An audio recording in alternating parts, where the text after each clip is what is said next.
she started having seizures when she was really young. They did not prepare us. Want your drill? No, I'll figure that out You next want a time. selfie stick? I think all my selfie sticks are at church. Going out for a walk. We should make a video on the patio Right now or sometime? soon. So you want to clean it. Oh, yeah, I should clean the patio. I'll make a video with you out here. So clean it. Yeah, I'm glad I got a jacket on. It's nice. It's not that bad. It's nice out. Yeah, with a jacket. Raelynn, you like to walk? She in a good mood? Mostly. You smiling, Raelynn? She's like, it's bright out here. It's cloudy. Yeah. Guess if you're staring straight up at those, right? Yeah. You could be in it if you want. There's Corey. Corey wants to be in it. Raelynn's video. We're going to do a video about when we first brought Raelynn into our home, but we're going to back up just a little bit to when Raelynn was born. We don't know a whole lot about her earliest, time because we didn't have her in our home back then. And we don't want to go into too much detail just because... Protect her privacy. Yeah, protect her biological parents' privacy and all that stuff. But what we can say is that she was born with a genetic mutation. And we discovered this. How old was she when we discovered that?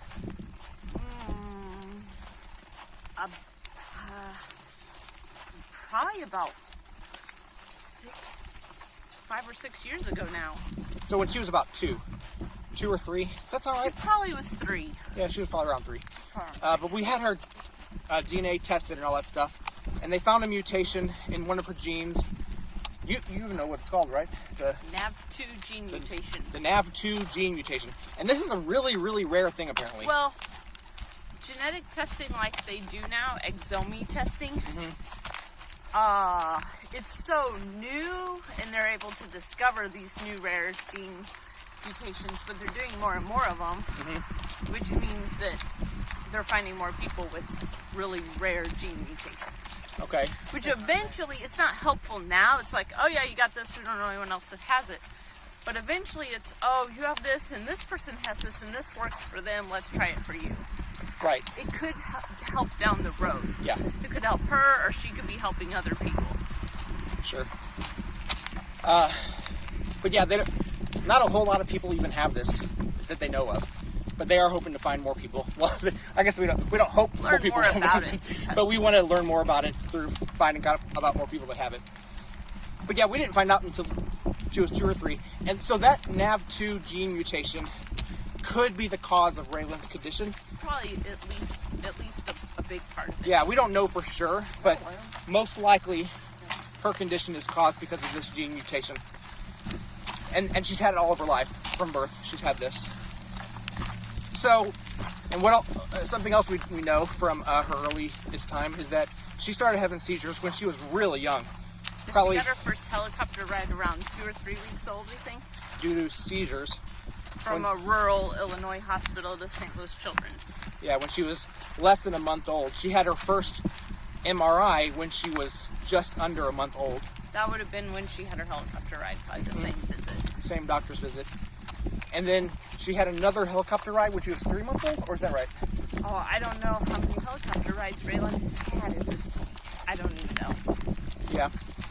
I don't know. I only know that one she had before we got her, but that doesn't mean she didn't have more.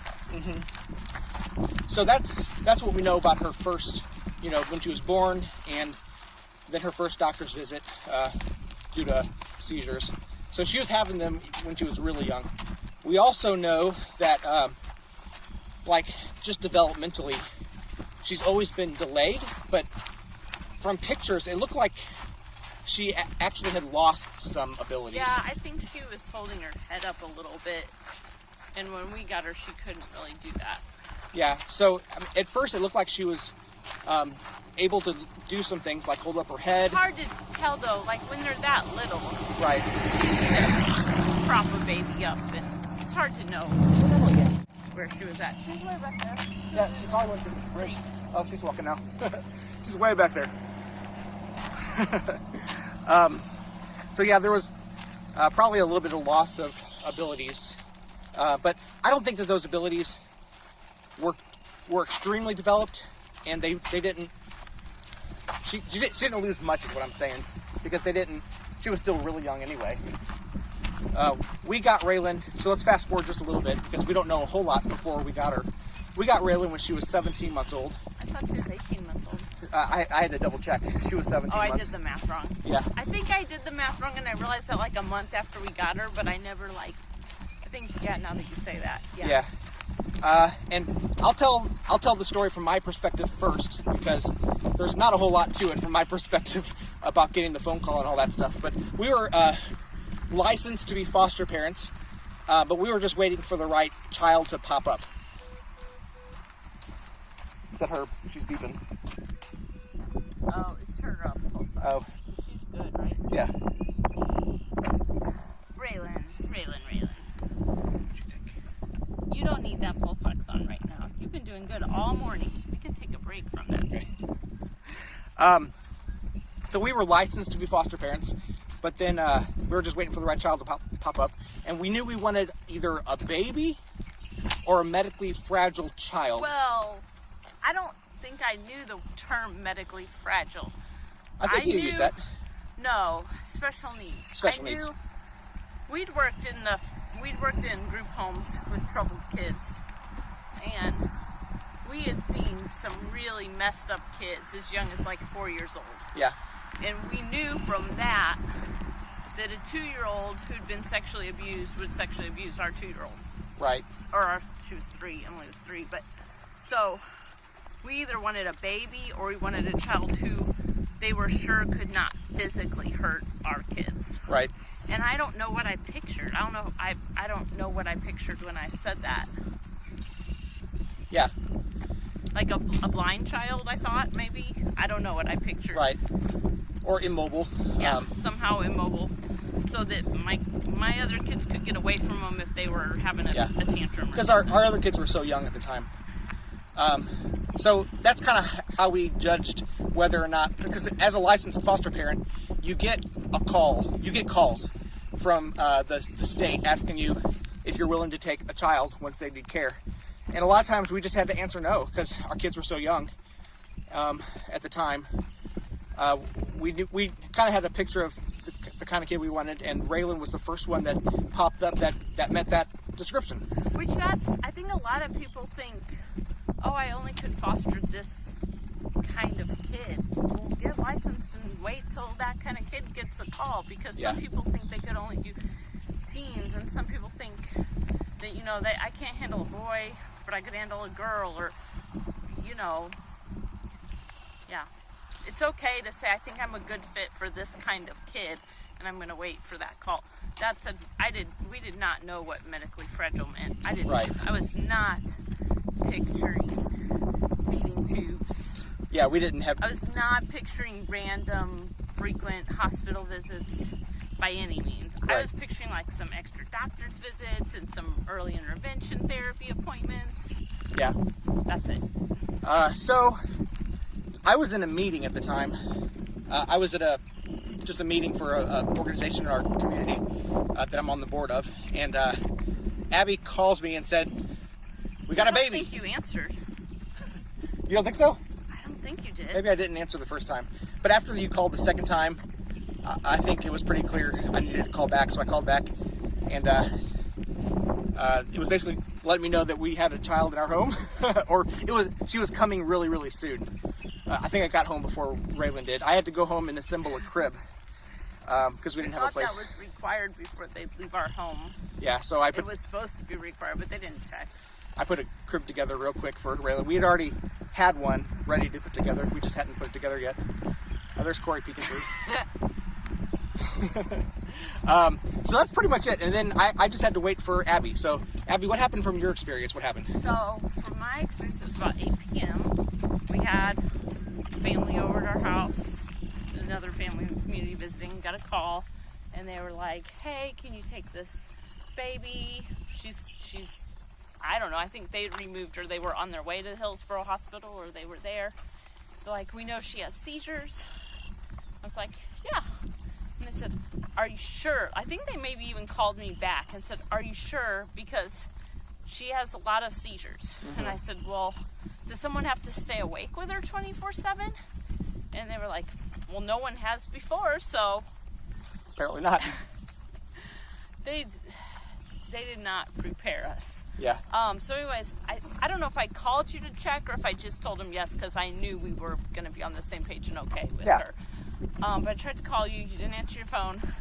I think I called Susie because I knew she was in the same meeting. Okay. And she told you, I think, hey, call Abby. You have a kid or something. Maybe. And then I went to Hillsborough Hospital, and the first thing I noticed about her, and the first thing everyone, especially when she was little, would notice about her, is her beautiful blue eyes. Yeah. Anyways, the Are you ER. Are you gonna show him your eyes, Raelynn?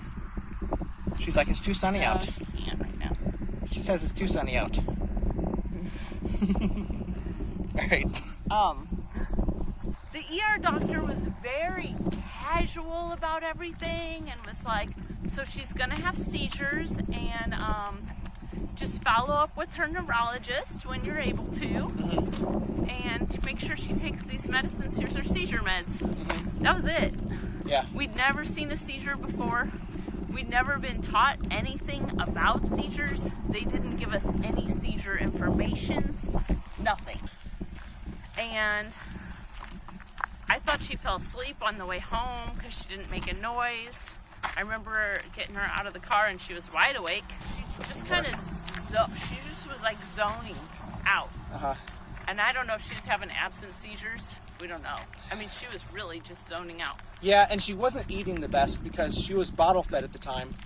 Well, but she supposedly she was eating some toddler meals, but she didn't seem like she knew how to swallow them. So maybe she had that skill and had lost it, but she could not figure out how to swallow them. Yeah, so she wasn't eating the best, so she was a little underweight for her. So that was part of why she got a G-tube pretty quick. Probably within 2 weeks of having her. Oh, I know. I think that was in December.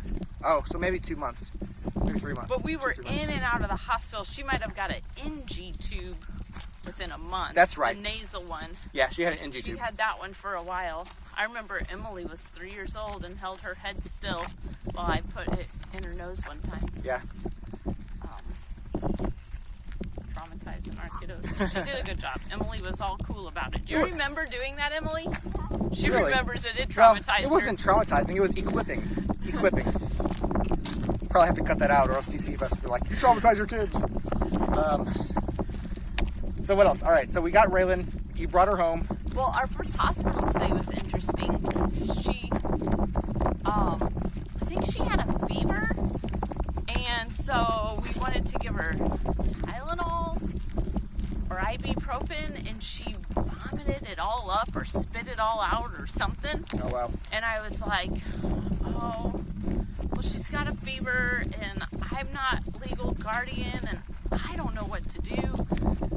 And I think I just took her to the ER, and they were like, oh, she has aspiration pneumonia, and you're going to Children's Hospital. Right. I don't remember if that was a helicopter ride or an ambulance. I think it was a helicopter ride. And that was... And I think it took forever for DCFS to call the hospital back and clear her okay to go. And this was over and over when she was not legally ours. Yeah. Things that needed to get done would take too long. Yeah, that's how the foster care system works, though.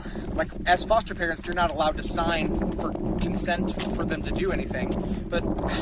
And you would think hospitals would be aware of that, but they're constantly saying, you gotta sign this, you gotta sign this. The hospital was aware. DCFS just wasn't getting back. Sometimes DCFS is slow. You can go back. Corey doesn't like the rain, he's going back.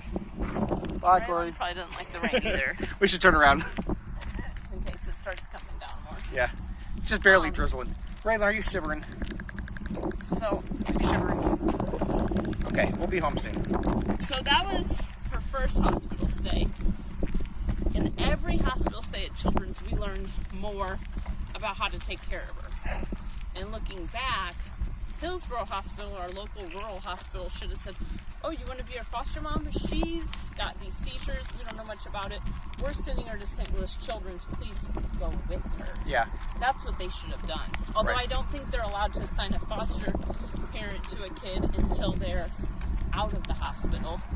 So, I don't know. That's a bad rule. The foster parents should be allowed to go to the hospital with the kid initially to get to know them. Yeah. Like Raelynn. Yeah, you'd think so. There we go. Came in from the wind. Yeah, it's drier in here.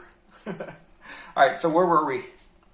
Hospital stays. Hospital stays. That's way past when we got her. I mean, it's a week past, probably, or 2 weeks, but It's still pretty early from on there, we just kept going to the hospital over and over for different stuff till Yeah. we got a feeding tube. And We called 911 several times. I think 2 different times we called 911 for choking. And once we called 911 because the hospital told us the first time we had to give diastat, we had to call 911. That's a story all on its own. Yeah. Hillsborough Hospital letting us down. That's pretty much her story from when she was born till when we first got her. We need to do a part 2 at some point from fostering her through adoption. But that's another day. That's a lot of stuff. That's a lot. That's pretty much it. Raelynn, what do you think? Do we tell it accurately? You ready to lay down? There's those blue eyes we were talking about, though. Just ready to lay down. All right, Raelynn, I'll let you lay in bed. How's that, Raelynn? Is that better? It's warmer, huh?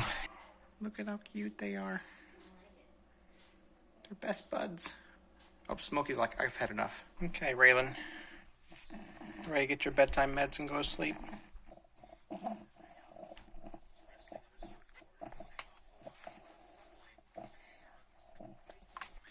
There you go. Time to go night-night, okay? I love you. I'm going to try to clean you up just a little bit before bedtime, okay? Okay. Say goodnight to everyone. Good night.